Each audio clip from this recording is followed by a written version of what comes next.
नमस्कार, मैं गांधारी आपका स्वागत करती हूँ इस जगत समाज में, जहाँ प्रत्येक मानव को रोटी, कपड़ा और मकान के अलावा यदि कुछ आवश्यक है तो वह है शिक्षा। शिक्षा जो शस्त्रों में ब्रह्मास्त्र है, जो नगीनों में नगीना है, जो 9 रत्नों का मान है, सम्मान है। ये तो माँ सरस्वती का वरदान है। ये अनंत है क्योंकि इसका अंत ही आरंभ है। लेकिन क्या हो गया है इस समाज को? न जाने किस पापी की कुदृष्टि लगी इस नगीने को, जो आज प्रत्येक मानव इसके महत्व को भूल चुका है।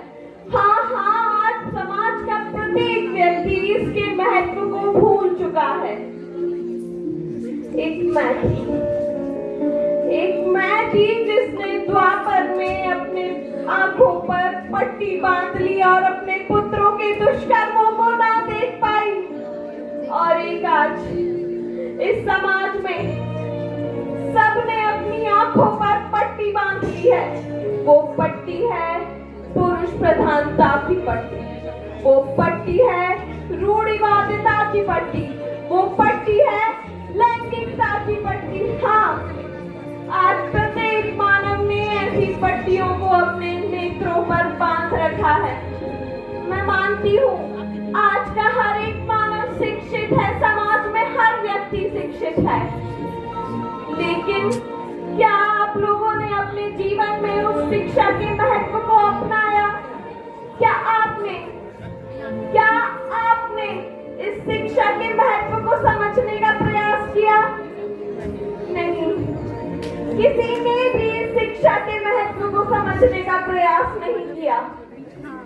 तो चलिए मेरे साथ, मैं लेके चलती हूँ आपको ऐसे ही समाज में, जहाँ ऐसे हजारों मानव, ऐसे अनेकों मानव विराजते हैं।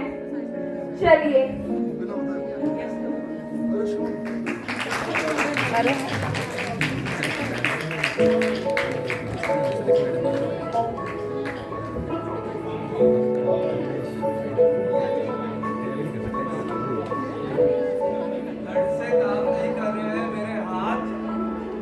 कब मुझे मिलेगा किसी का साथ?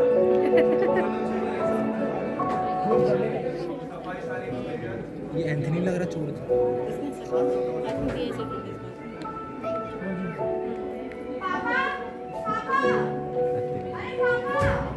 पापा मेरी नौकरी लगनी है। हाँ पापा, रेलवे में, वो भी सरकारी नौकरी। हाँ पापा। आज तूने अपने पापा का नाम गर्व से ऊंचा कर दिया। मैं जानता था कि तू एक ना एक दिन अपने पापा का नाम रोशन करेगी, क्योंकि तू रात दिन एक करके इतनी मेहनत जो कर रही थी, और आज भगवान की कृपा से तेरी नौकरी रेलवे में लग गई। वाह, मैं ये खुशखबरी अपने दोस्तों को सुनाता हूँ। इतनी खुशी की बात है, मेरी बेटी की सरकारी नौकरी लगी है, वो भी रेलवे में। जरा आस पड़ोस में मिठाई बांट के आता हूँ। हाँ, और हाँ, कार्तिक जी बेचारे भले ही मानस इंसान है, उनके यहाँ जरूर दूंगा।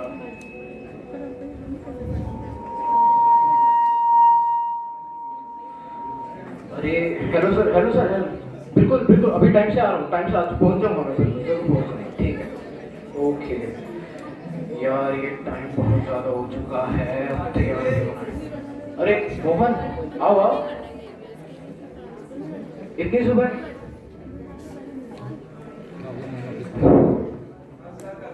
नमस्ते, इतनी सुबह कैसे आए? मेरी गुड़िया है ना रजनी, उसकी रेलवे में सरकारी नौकरी लगी है। हाँ, मेहनत कर रही थी और आज भगवान की कृपा से उसकी नौकरी रेलवे में लग गई। तो मैंने सोचा कि इसी खुशी में आस पड़ोस में मिठाई बांट दूं। मिठाई? एक काम करो, मेरे हाथ थोड़े गंदे हैं, ये मीठा मोरी टेबल उस पर रख दो, ठीक है? जिगर हाथ करते हैं ना, मैं इसलिए कुछ कर नहीं सकता।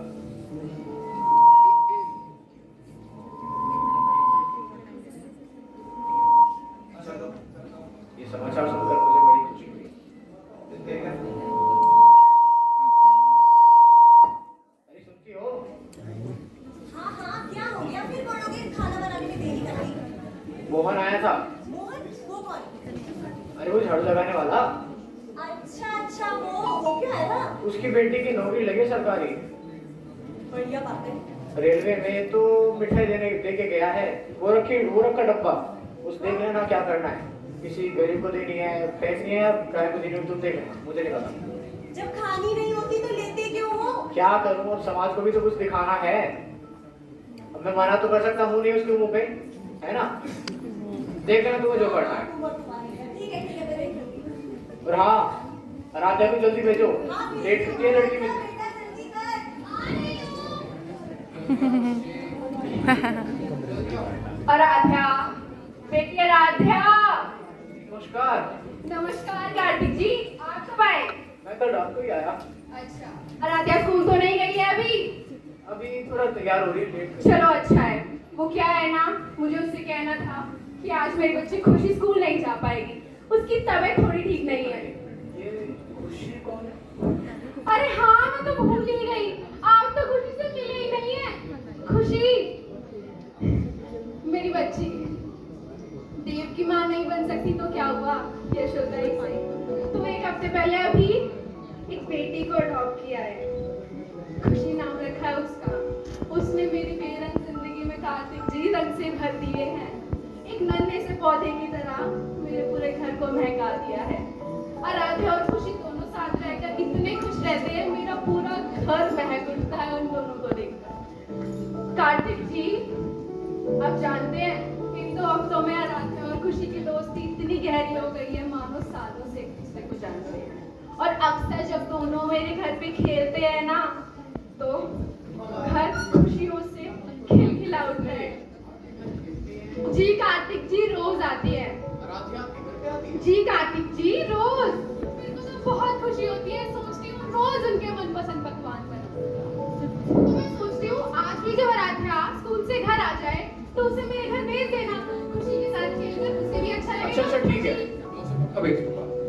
नमस्कार। ठीक है कार्तिक जी, मैं चलती हूँ। घर क्या गया? घर में क्या? आराध्या! सॉरी पापा, मेरी गलती नहीं है। मम्मी ने टिफिन बनाने में टाइम लगा दिया। उस बात को छोड़ो, जो पूछ रहा हूँ उसका जवाब दो। हाँ पापा। क्या तुम कशिश आंटी के घर पे गई थी? हाँ पापा, मैं ना कशिश आंटी के घर गई थी और पता है उन्होंने मुझे बहुत टेस्टी मैंने मना करा था। पापा सुनो तो। मना करा था कि नहीं? पापा सुनो तो।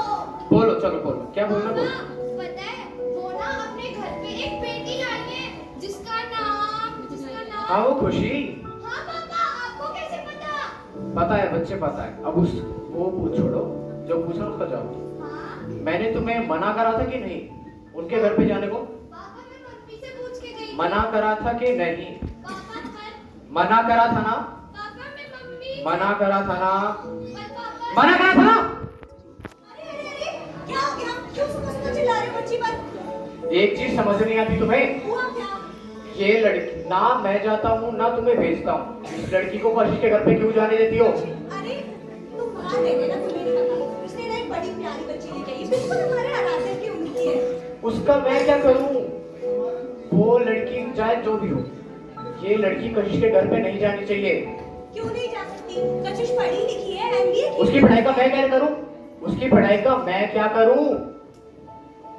वो पढ़ी लिखी हो या कोई हो, ये लड़की उसके घर नहीं जाएगी। तुम्हें आज तक हमारे बीच का अंतर नहीं पता, तुम्हें ये नहीं पता चला कि वो क्या है? क्या अंतर है हमारे बीच में? तुम बताओ। वो एक किन्नर है। अरे शांत हो जाओ, बाद में बात क्या करेंगे। शांत हो जाओ? अभी बात होगी जो होगी। इस लड़की को पता होना चाहिए।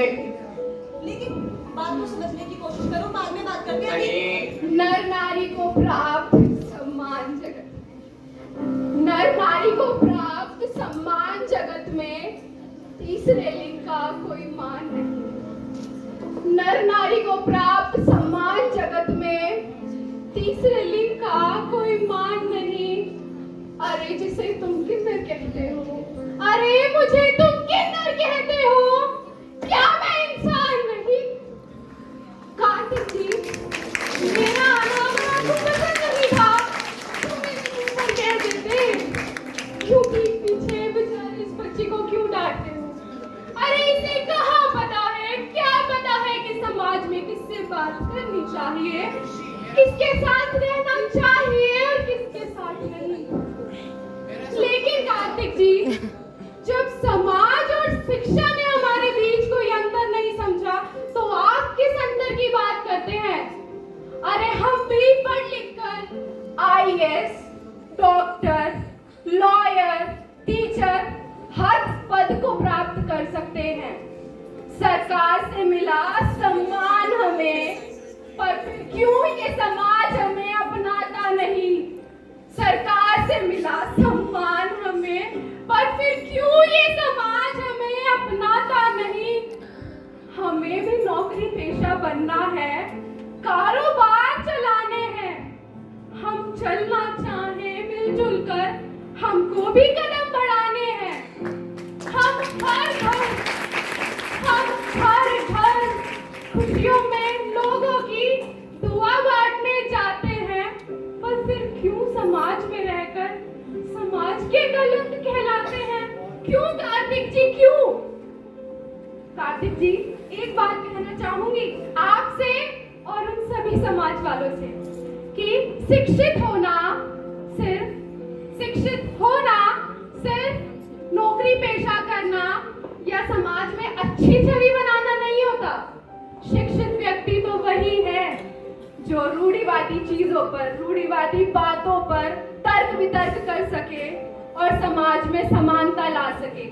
एक दूसरे के साथ नहीं, एक दूसरे के लिए लड़ सके।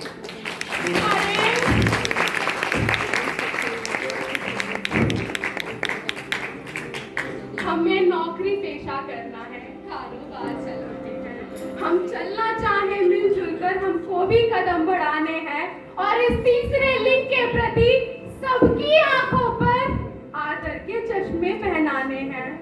हम चलना चाहें मिलजुल कर, हमको भी कदम बढ़ाने हैं। जैसा कि आप लोगों ने देखा कि कहने को तो शिक्षा से समाज के हर क्षेत्र में बहुत उन्नति हो रही है, लेकिन ये है समाज का असली चेहरा, जहाँ पुरानी रूढ़िवादी सोच के कारण लोगों के बीच आज भी भेदभाव किया जाता है। इसीलिए अगर जानना है शिक्षा का असली महत्व, तो जाओ उन गलियों, उन चौबारों में जहाँ निकला नहीं ज्ञान का सूरज आज भी बाजारों में, जहाँ बहती है नदी अंधविश्वास की और बहती है धारा पुराने रीति रिवाज की। उस बहती नदी से अंधविश्वास को मिटाना होगा और समाज को बताना होगा कि शिक्षा है तो कल है, वरना फिर वही जमाना होगा। अब हमें जाग जाना होगा और समाज को और समृद्ध बनाना होगा, समाज को और समृद्ध बनाना होगा। लेकिन इस कार्य को पूरा करने के लिए इतिहास से किसी महान व्यक्ति को वापस आना होगा, किसी महान व्यक्ति को वापस आना होगा।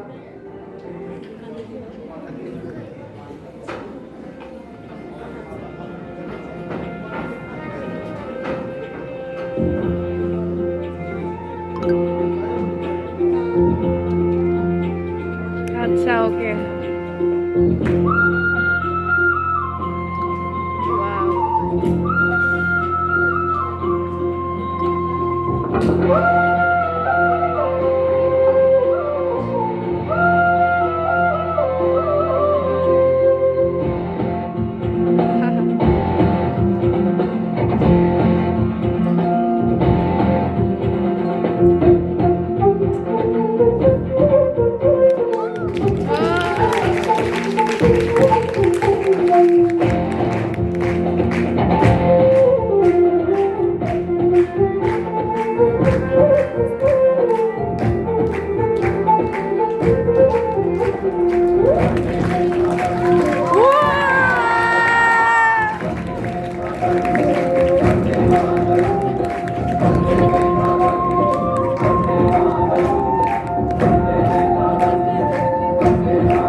होते देखे।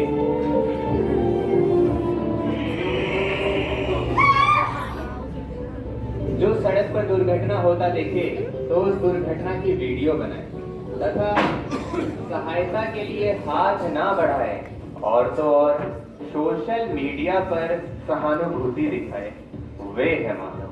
किंतु जो मुसीबत में पड़े व्यक्ति को देख सहायता का हाथ बढ़ाए तथा उसकी मदद करे, वे है मानवता। किंतु हर मानव में मानवता विराजित हो यह संभव नहीं, क्योंकि मानवता का अर्थ होता है दया भावना से परिपूर्ण होना।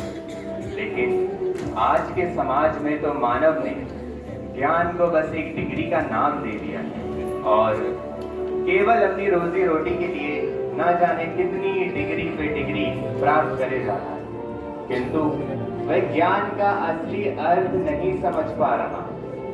आइए मैं आपको मिलाता हूँ भारतीय इतिहास के कुछ ऐसे महान व्यक्तियों से जिन्होंने पूरे भारत को ज्ञान का असली मतलब समझाया। सब पढ़े के नारा मैं लगाऊंगी, शिक्षा का अधिकार हर एक नारी को दिलाऊंगी। मैं सावित्रीबाई फुले, मैंने अपने पति के सहयोग से ज्ञान अर्जित किया, जिससे मुझे यह पता चला कि मानव से पवित्र साधु की ओर का जो मार्ग है वह ज्ञान का मार्ग कहलाता है और यह मार्ग मैं हर एक नारी को दूंगी। यह हमारे समाज को भ्रष्ट सावित्रीबाई फूले, इन पर समाज ने पत्थर मारे, डंडे मारे और ना जाने कितने अत्याचार करे, लेकिन क्यों? इनका गुनाह क्या था? इनका गुनाह बस ये था कि ये चाहती थी कि महिलाएं शिक्षित हों। लेकिन इस नेक सोच के लिए समाज ने ना जाने इन पर कितने अत्याचार करे, लेकिन इतने अत्याचारों के बावजूद इन्होंने कभी हार नहीं मानी। इन्होंने महिलाओं के लिए स्कूल बनवाया जिसमें वे जाकर शिक्षा प्राप्त कर सकती हैं। अगर ये ना होती तो शायद ये समाज आज भी महिलाओं को शिक्षा का अधिकार नहीं देता। इनके इस परिश्रम से हमें ये सीख लेनी चाहिए कि अगर कभी भी एक सक्षम महिला किसी असक्षम महिला के साथ अन्याय होता देखे तो वह उनकी मदद करे, ये है असली शिक्षा। और आज के समाज में भी कई लोग जातिवाद के नाम पर लोगों पे अत्याचार करते हैं। ऊंची जात, छोटी जात और ना जाने कैसे कैसे शब्दों का प्रयोग करते हैं और लोगों को परेशान करते हैं। उनको मैं याद दिलाना चाहता हूँ कि अगर इतिहास में भी हमने जातिवाद को प्रथम स्थान दिया होता तो शायद भारत का संविधान कभी बन ही नहीं पाता। और तो और कुछ लोग धर्म के नाम पर भी नफरत फैलाते हैं। उनको भी मैं याद दिलाना चाहता हूँ कि हमारे स्वतंत्र भारत के पहले शिक्षा मंत्री, जी हाँ, मौलाना आजाद जी, उन्होंने जब पाकिस्तान बन रहा था तो पाकिस्तान में ना जाकर भारत में रहने का निर्णय किया। यह दर्शाता है कि उन्होंने अपने धर्म से ऊपर अपनी भारत देश को माना। ये है शिक्षा। अगर हम इसी तरीके से इन्हीं महान व्यक्तियों की तरह जातिवाद और धर्मवाद को छोड़ेंगे तभी हम भारत का नया चेहरा देख पाएंगे। पैसे का रंग सुनहरा, गंगा जमुना मेरी आंखें, मैं नए भारत का चेहरा।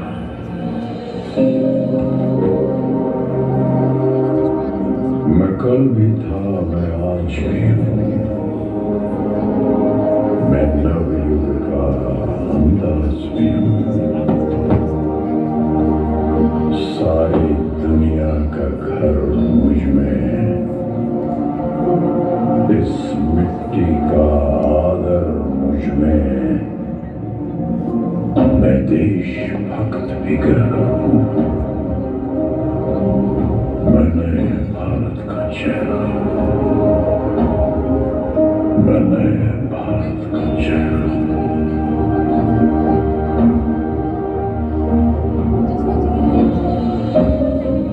मैं बेटी की मुस्कान में हूँ। मैं नारी के सम्मान में हूँ। मैं बेटी की मुस्कान में हूँ। मैं नारी के सम्मान में हूँ। विज्ञान में और किसान में हूँ।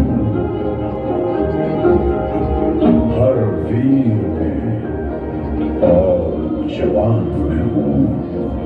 मैं सीमाओं का पहरा हूँ।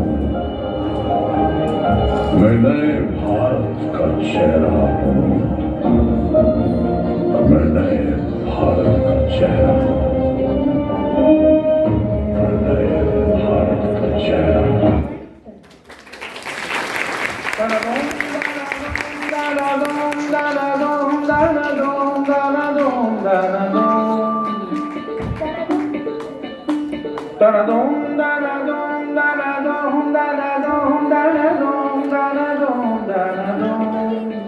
हमें लिखना है, पढ़ना है, आगे ही बढ़ना है, खाते हैं हम ये कसम।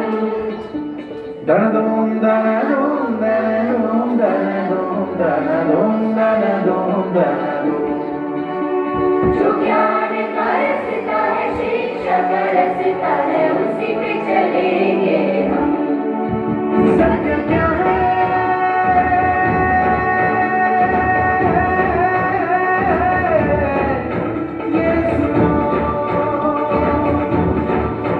अपने मन में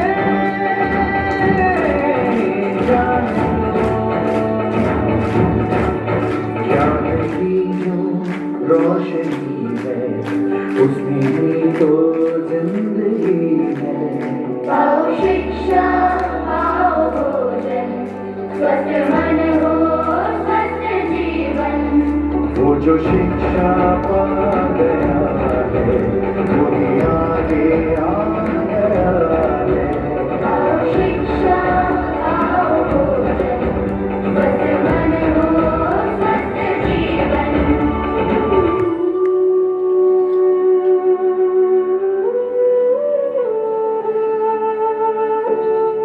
तुमको सदा यही आगे है जाना, ये शपथ लो। काम कोई अच्छा है करके दिखाना, ये शपथ लो। विद्या जो पाएंगे हम, कुछ नहीं पाएंगे हम। पढ़ेंगे तो बात करेंगे, सबके मन में राज करेंगे, राज करेंगे, राज करेंगे। समझो जरा।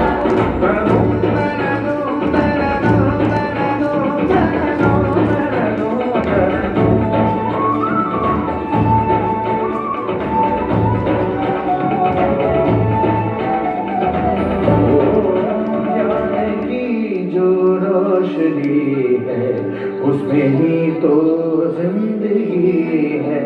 पाओ शिक्षा,